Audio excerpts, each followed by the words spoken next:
Executive editor at the Tallahassee Democrat, and I'm sitting here with Dave Hodges, who is our business editor and a pretty extraordinary writer too, if I may say so. Dave, you have been heading up our jobs package, which we said was going to be one of our big initiatives for 2011, to try to help people get a better understanding of what's going on in the employment market, what the expectations are, and really just kind of what they may have to do to get a job. And you are headed into the final part of the first round of this, where it has been a weekly series of stories.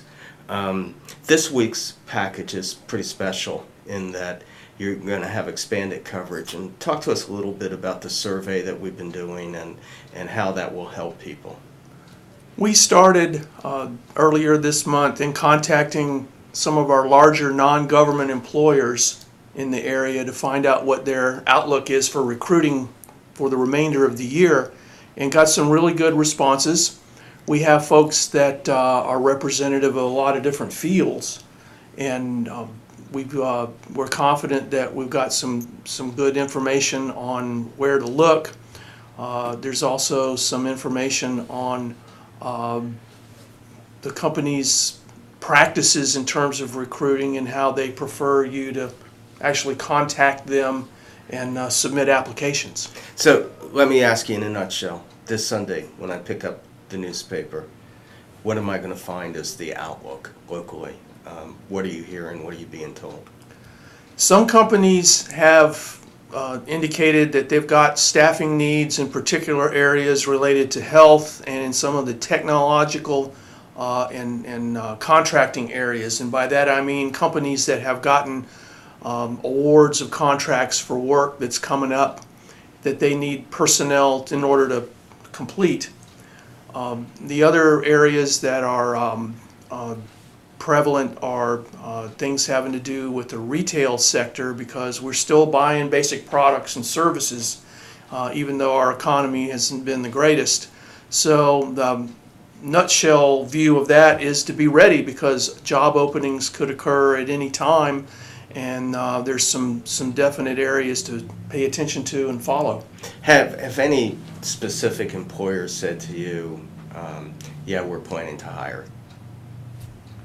I've got a few from some of the retail companies. Walmart, for instance, has a workforce locally of about 3,000, but they've got multiple locations. Same with Publix. We've got some other companies that are looking to add, for instance, skilled nursing help, and so we're able to provide some leads on where to look. Do you also offer for our readers, some suggestions on what they should do to get these jobs? I mean, in some cases, is there a special application process or any of that kind of thing? Predominantly, the method nowadays is to go to the company's website and examine what types of openings they have that are available at any particular time. Most all of them prefer to be contacted in that manner, respond directly to them in electronic means, if you will. A few of them also recommend getting out to the particular location. This is in instances where the business may have multiple store locations or points of operation. So you should probably direct your efforts toward the place you'd most like to work and establish a rapport with the manager or the supervisor at that location. Governor Scott's going to like you on this one because you focused on non-governmental jobs, did you not? That's correct. Yeah, so, and his emphasis on the private sector and creating jobs in the private sector, and you're following that. Do you recommend to people that they apply or get their names out there even if they're not aware of any specific openings at a company, or should they wait until the company is advertising for the job opening? I would say to proceed with any type of resume or cover letter or introductory type of information to a business, only because you don't know when an opening is likely to occur.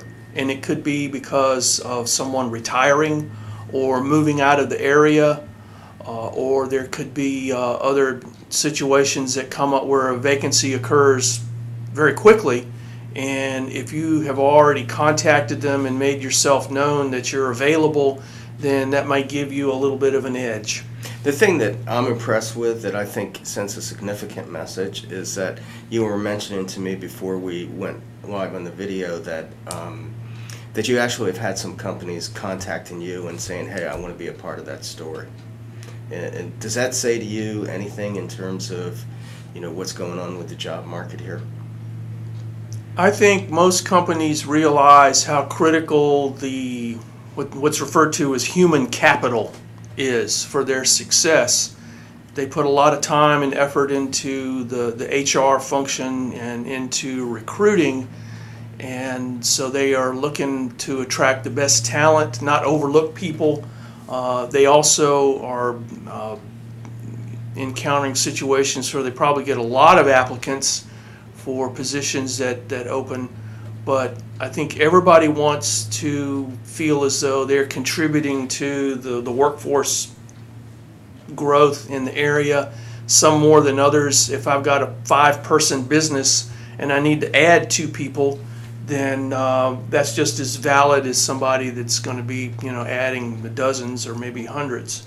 So that's something to consider. Well, Dave, you really have done an extraordinary job for 12 weeks now on the package. It's not going to move to at least a once-a-month installment, but the emphasis on jobs and the moving of job openings up into the front end of the newspaper really has created a lot of excitement in our community and put a greater emphasis on helping people to get jobs. So congratulations and thank you for a job well done. I look forward to reading your story on Sunday. All righty. You're welcome.